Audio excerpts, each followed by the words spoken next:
আমরা আসছি কুমিল্লা জেলার দেবিদ্বার থানার একটা গ্রামে। এখানে আমাদের একজন স্থানীয় কৃষক এবং স্থানীয় একজন অতি পরিচিত মুখ,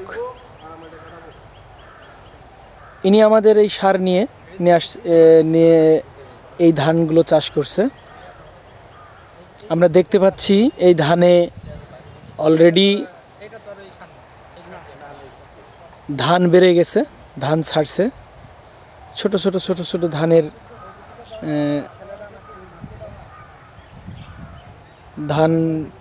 ছোট ছোট ধান আসছে। মজার ব্যাপার হলো এখানে পাশেই কিছু জমি আছে একই সাথে লাগানো। এই যে আলের এই ডাইন পাশে এই যে আমাদের এক্সপাওয়ারের ধান, আর এই আলের বাম পাশে অন্য সার, রাসায়নিক সার এবং এনপিকেএস সমৃদ্ধ ধান। তো এখানে আমরা দেখতে পাচ্ছি যে এখানে এখনও কোনো ধরনের ধানের কুশি আসেনি,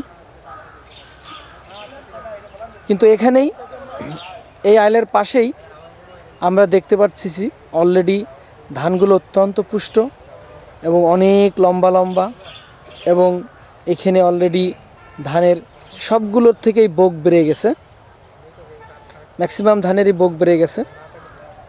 যদিও এই ধানটা বিরি 28, যেটা অবশ্যই একটু আগেই হয়।